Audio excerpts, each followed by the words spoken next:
Hello, everyone. Just Hi, waiting a Katinka. couple of Hey, Jamie, hey, Aaron. Just waiting a couple of seconds so that people can just join in. Okay, well, thank you everyone for joining us today. My name is Dr. Katinka van de Ven, and I am the head of the research and evaluation at Hello Sunday Morning. In my work, I focus on understanding how people change their relationship with alcohol, especially what actually shifts for them when they stop drinking, and how we can turn those insights into practical support that helps others to do the same. These webinars are funded by the Bupa Foundation Australia, and we're excited to get started with you today. And before we start, I would like to take a moment to acknowledge the traditional custodians of the lands of which we're meeting today. I'm based in Armidale and I'm on Anairin lands, and I would like to pay my respect to elders past and present and extend that respect to all Aboriginal and Torres Strait Islander peoples today. I also want to acknowledge the strength and resilience of Aboriginal and Torres Strait Islander people, particularly in the context of alcohol and other drugs use, where communities continue to lead responses grounded in culture, connection, and self-determination. So today's session is about what happens when you drink less, what you might start to notice, and how quickly things can start to change. Something many people don't realize actually is that you don't have to completely stop drinking to see the benefits. And so we don't think of it as an all or nothing approach anymore. So even reducing how often or how much you drink can lead to meaningful improvements in your health and well-being. I just want to note that you can type your questions or reflections in the Q&A chat at any time, and we'll come back to them at the end of the discussion. And before we start, I just really quickly want to say something about Hello Sunday Morning. So for those who don't know Hello Sunday Morning, we are a digital health service that supports people to change their relationship with alcohol, whether that's cutting back, taking a break, or stopping altogether. And what makes our approach a bit different is that it's not a one size fits all approach. So people come to us at various stages. Some are just curious, others are ready to make a change, and we're trying to meet them where they're at. And everything we do is designed to be easy to access, flexible, and judgment free. So basically, people can explore change in a way that works for them. But now comes actually the much more exciting part. I'm actually very excited to introduce you to Jamie and Aaron, who are joining us today and who will be talking about their experiences. So before we start and launch into questions, I just want to ask if you can briefly introduce yourself and tell a little bit about what made you want to change your relationship with drinking. Jamie, would you mind going first? Oh, hi, Katinka. Yeah, thanks. My name's Jamie. I always really struggled to moderate my drinking ever since I was a young man. Um, and 4 years ago, I finally quit drinking after a number of attempts, basically because I wanted a better life for myself. Yeah, and I've never looked back, and yeah, that's it. Yeah, thank you so much. And I'm also very excited. I'm excited to introduce you both, but Aaron is also a friend of mine, so I'm very extra excited to introduce Aaron. Aaron, can you tell a little bit about yourself? Thanks, Katinka. It's lovely to be here this morning. And yeah, I quit drinking seven and a bit years ago. And I had very similar to Jamie. Actually, I was trying very hard to control what I was drinking. I was trying very hard to moderate and that sort of thing. And I found I was just not able to do that without any assistance. Um, but yeah, I've been able to move forward without alcohol in my life and find other ways to meet the need that alcohol was um, filling. So, Thank you so much for sharing that. And you both are an inspiration, and I'm very excited to hear more about your experiences. So maybe we can just start with getting a bit of a better understanding of how the first weeks were actually like for you. What were those first few weeks and days actually like, and when did things start to shift? Erin, would you mind going first? yeah, sure. So I went to a rehab facility in northern Sydney. which was fabulous. I spent 6 weeks there, so I had no external influences for this first 6 weeks of my recovery. I slept a lot. I was in bed by like 8 p.m. every night. I was up at 6 a.m. to do yoga or something like that with the rehab facility that I attended. Um, but yeah, I also when I completed, I sorry, rewind. When I completed the inpatient program at the rehab facility, I did 2 weeks, which is why I have 6 weeks in a halfway house because I really wanted to give myself the best chance that I really absolutely possibly could to be able to do this when I got back to my home residence in Armidale. Um, and for the first few weeks back in Armidale, I found a lot of things really overwhelming. So I went straight back into full-time work. I had two teenage kids as well, and a mortgage, and a husband. Well, he wasn't my husband at the time, but a fiance. Um, and I had to learn how to navigate all of that and not reward myself for tolerating everything at the end of the day with alcohol, which is what I used to do. A few things that I did notice that I didn't realize was that when I was drinking, I was not actually functional till about 2 p.m. in the afternoon. Um, I needed like 6 cups of coffee to get out of the house. And then when I had stopped drinking and I came back to Armidale and work and everything, I found that I was a lot clearer in the mornings. I was able to be functional far earlier in the day than I was when I was drinking. And that was something I didn't realize was a thing. But yeah, I also found it really difficult. I got aggravated really easily because I just felt like I was a walking strip of nerve with no protective casing. So if you can imagine like an electrical cable with no plastic coating around it, that's kind of what I felt like walking around. Yeah. So I used things such as prayer, and I do attend a fellowship as well, and talking to other people who have similar experiences, and that just hanging on and putting your head on the pillow at the end of the day as another sober day.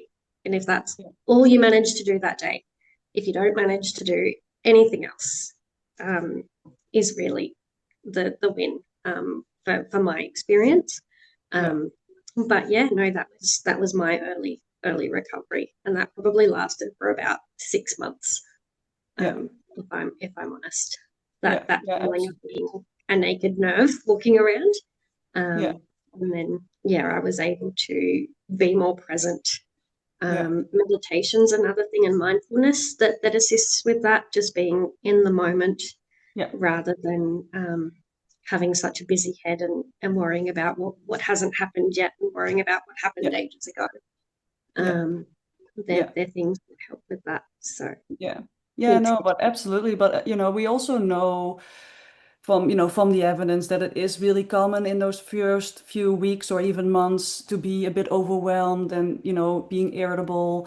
And actually the science tells us that we experience headaches and things like anxiety and craving. So yeah, it's really incredible that you went through all of that. And I still go to bed at 8 p.m., but maybe that's because I have little children.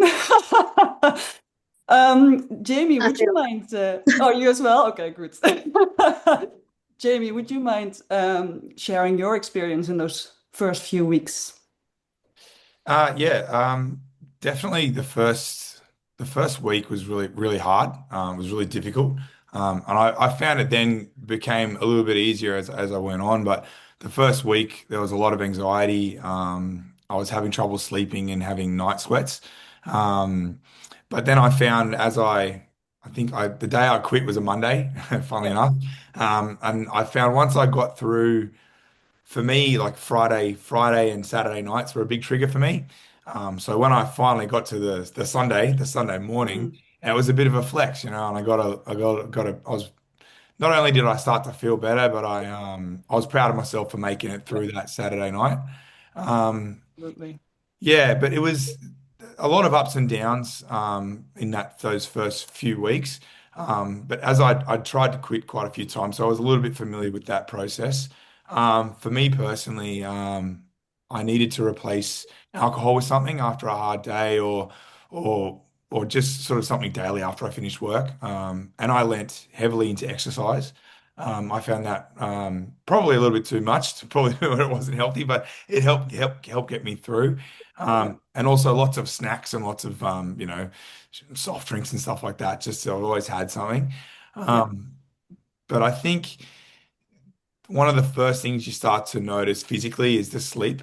I got really vivid dreams the first few weeks, and I found that I was waking up refreshed finally, and I was like Aaron alluded to, like I was a lot more functional earlier on in the day, which I wasn't used to, and these are pleasant surprises, you know. So there was lots of these sort of little things that just slowly started appearing where you're like, oh my God, and rather than feeling like I'd missed out on a Saturday night, I was feeling like, hang on a second, how long have I missed out on this for? I've missed out on these beautiful sunrises and these other parts of life. Yeah, and so I think there's that and other things like I was saving a little bit of money, which, I wasn't pouring my money into drinking. There mm, was little glimpses of a yeah, better life starting to slowly appear. yeah. Um, but yeah, there were also challenges, and the main one being obviously that you don't have alcohol to lean into anymore, and you need to find something else. And but yeah, it was an experience. Yeah. Yeah, yeah, yeah, absolutely. And yeah, that's what we also see that people start reporting things like, that the quality of their sleep improves. And I'm actually also, yeah, curious to hear a bit more about, once that shift starting to happen. Aaron, would you mind talking a little bit of some of the immediate impacts that you noticed once you got through those, that first phase? Yeah, so sleep was definitely one thing that improved. My irritability settled, being present, um, and being able to listen to my kids, rather than just kind of switching off, because I would just come home and I would open the fridge and that would be it. Like I'd clocked out for the day. You couldn't talk to me. I mean, you could, but there was Yeah. there was no point. Um, and it was nice to be present with the kids, Mhm. and to be able to have conversations with them about their day. Um, yeah, I guess just I felt more. I don't know. Human's not really the right word, but I did. I felt more human, Yeah. rather than lost. And I found I did have cravings, and my sugar intake went through the roof, Mhm. because alcohol contains a lot of sugar. Yeah. So your cravings for sugar will be, well for me, we're well up there. Um, but that's manageable, with just, yeah, look, um, I've lost the plot. Sorry, bear with me. um, but it was nice to be able to get home and talk to my kids and talk to my husband and not just shut off completely from everything. Yeah. Um, there was one period, when I was drinking, where my daughter was in hospital for asthma, and she'd been in hospital for a week. And she sent me a message and she said, "Aren't you coming to visit me today?" And it literally took me 20 minutes. I was standing in the doorway of my house because if I took one more step forward, I was going to the fridge. And it took me 20 minutes to not walk into my house and open the fridge and shut down for the day. I can happily report that I did turn around, and I can and I did go and visit my daughter, but it took at least 20 minutes for that to occur, because I was so set on what I was doing. Yeah.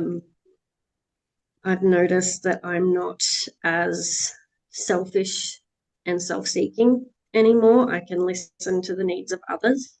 And I can also listen to my own body and my own needs, and I can advocate for those much better, because I'm not ignoring them and rewarding myself with alcohol for ignoring whatever else, which is really good. Um, I did have to learn how to do things like write a uni essay sober, because I'd never done that. I was sitting there and I was like, why is this so hard? And then Yeah. it dawned on me, I've never actually written a university essay Yeah. sober. Like I've Yeah. always had alcohol there. Yeah. Yeah. But yeah, just being more, I suppose, alive nearly Yeah. as a Yeah, person. absolutely. Yeah. And I mean, yeah, we hear that also from a lot of people, especially also, the fact that people feel that they're more reliable and that they're improving their Mm. connections with their family is such an important win.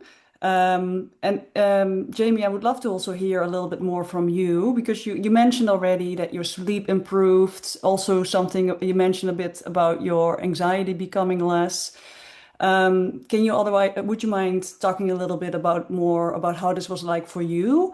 Um, Yeah, sure. I think with the anxiety thing, I'd say like, I still experience anxiety, obviously. But as I continued, I found I was better equipped to handle it when it did come up, if that makes sense. yeah, So like I absolutely. think back when I was drinking, if something negative happened at work or in any aspect of my life, I'd hit the bottle and numb it, or I'd just overthink it, and it would derail me to a degree. Whereas I find now.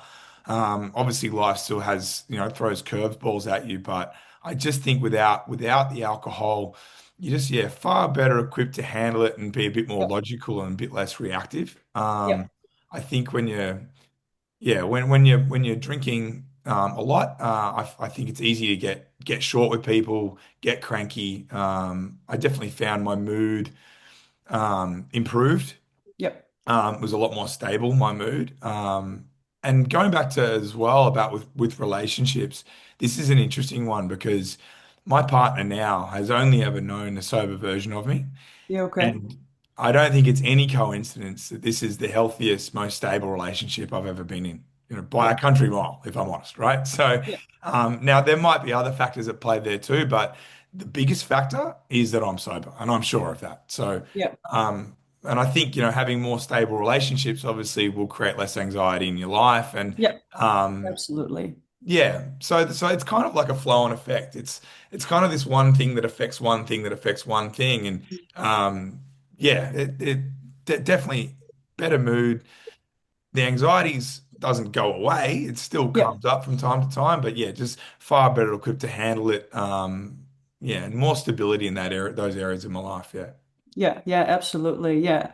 And I think that's a good point, the fact that you can manage it better that when it happens, and that also, yeah, your relationships improve. And I am noticing that the time is going really fast. So we'll ask a question in a second, if we still have time. But I just really quickly wanted to ask the audience actually, um, I'm really interested in hearing from the audience whether you have noticed any benefits from reducing or stopping alcohol.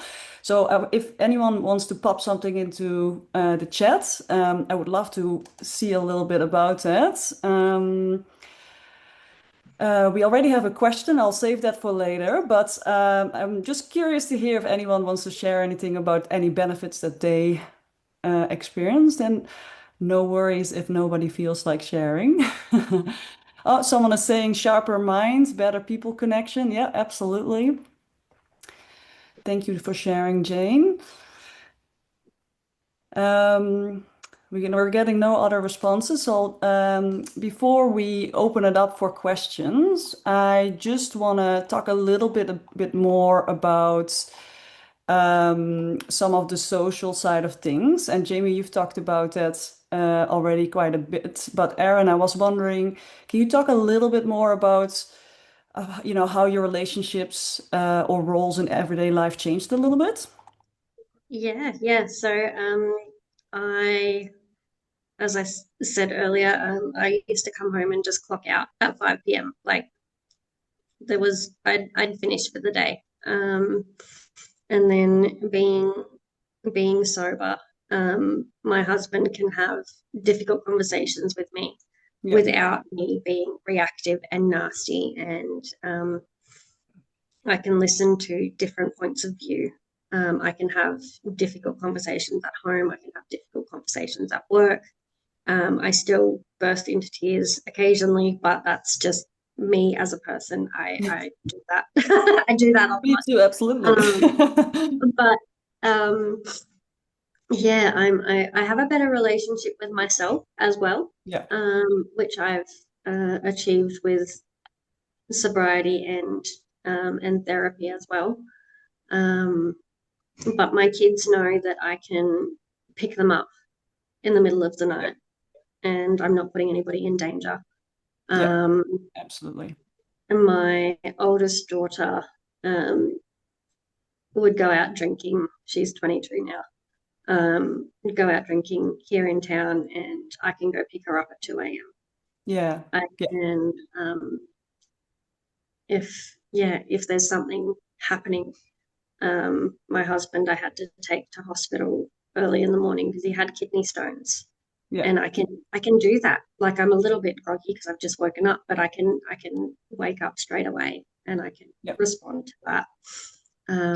And then my relationship with myself has improved. I don't put myself down as much. I don't um, like I still have mum guilt. I still have anxiety and depression and those sorts of things, and I still have really down days. But those days are fewer and further apart. yeah, And I don't sit there and ruminate on a mistake that I made 30 years ago. yeah, Um, and sit there absolutely. and think in my kitchen, Yeah. which Yeah, is and what I I mean that also probably comes back to what Jamie said. So I mean, they do. happen less, but when they happen, you're probably also better in managing them Yeah, as well. that's it. Um, I am gonna move forward because the time is going way too fast. I just wanted to say, when we're also looking at our daybreak community at Hello Sunday Morning, I often see that the first, few days are the trickiest because bodies are adjusting to the change of alcohol. You may see things like headaches or, irritability, things that you both have mentioned as well. And I think it's also really important to acknowledge that it can be really hard and at times uncomfortable. But what we do know from research and when we also read a lot of inspiring posts in the Daybreak community is that with time, changes will come. And as the days also go by, those benefits will continue to build. So before we go to the audience question, both Aaron and Jamie, can you give me a real quick one thing that someone can do what made the biggest impact for you? So not we cannot expand too long. So Jamie, you go first, and then Aaron, and I'll open it up for the questions. I think it's being able to have a conversation with someone in a safe environment about your situation. Being able to speak about it and talk to someone and say, look, I want to make a change. And you know what? I'm going to make a change. And, that's what Daybreak's fantastic for. Or just one of your peers or a family member. But being able to chat about it, I think that's a really good thing you can do. Thank you. And Aaron, Yeah, I second that. Um, and also, if available and if possible, and if quitting completely is your goal, I would recommend a rehab facility of some sort yeah, because I found that really, really beneficial. I don't know that I would have been able to do it without yeah, that support. thank you. Thank you for sharing. And I'm gonna open it up for questions now. I just wanted to say that a lot of people responded, by the way, to that question. Some people mentioned more time, more productive, less guilt, more energy, no headaches in the morning. Um, Mhm. And so, yeah, really great responses here. I'm just scrolling back up, and one of the first question is how long did it take for you, Aaron and Jamie, to sleep better? Hmm. I think probably about 4 or 5 days, I'd say.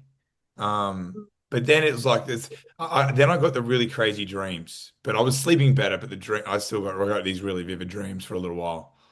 Yeah, I sleep is a coping mechanism for me. So it's one of my coping mechanisms. But quality of sleep and feeling more rested, absolutely, after about a week. yeah. Thank But you. yeah, quality of sleep was definitely improved. Um, One of the other questions is also um, what helped you basically get through the early tough period? Aaron, you already talked about that a little bit in terms of also just simply things like rehab, and also support from your environment. Is there anything else that you would mention? Honestly, the serenity prayer, I would say that over and over and over and over and over again.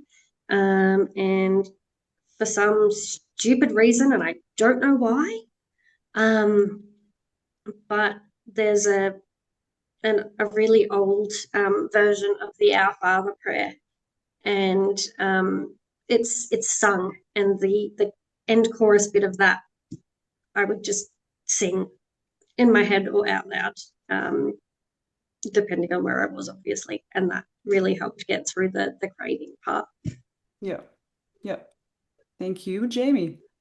I'd say posting on daybreak, chocolate. And for me, exercise, like after about 3 or 4 days, I was good to go to the gym. And the first couple of times it was just attendance. I felt good for just going and doing something. But then for me, became an outlet. So if you're inclined that way, I'd highly recommend exercise. And that helps off-put the chocolate that you're putting into yourself. Yeah, yeah, yeah, yeah, exactly right. Well, I mean, that's just generally what my, reason why I exercise, so I can eat more things like Yeah. chocolates. Yeah, thank you so much. Someone is mentioning here, someone is drinking daily and is struggling with dependence, whether it's recommended that they are medically supervised if they want to stop. I would definitely advise that you go to your GP to get advice on how to stop your drinking in a safe manner. Sorry, I'm just looking at the questions. I'm just gonna have one more question, and that is what kept you motivated to continue? Just having the capacity to be able to deal with things without having a hangover. Yeah, Like, I still have shitty situations, but I don't have to deal with grief and a hangover. I don't have to deal with anxiety and a hangover. And I don't have to, yeah, I don't, I feel like I have so much more joy in my life now as well. mm, Um, yeah, like, absolutely. Yeah, Yeah, I wanted more for myself. And I again, like Aaron said, the idea of waking up with a hangover, not knowing what I did the night before, having to make a series of apologies for my behavior, like yeah. I could not think of anything that I'd rather that I just I'm moving on from that is the biggest inspiration, biggest motivation.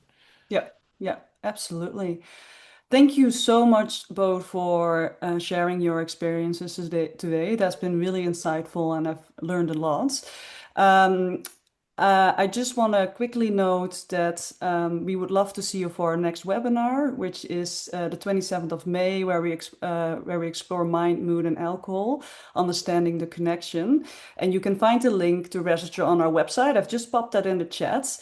And I also want to thank everybody for joining us today. I just really quickly saw someone asking a question about the physical health improvements. I did post an article that we actually wrote for the conversation, which gives this beautiful timeline that actually gives on days, weeks, and months the specific physical health improvements that you would find generally based on research all over that time period. So I would highly recommend to have a look at that. And that has been written by myself and my colleague, Professor Nicole Lee.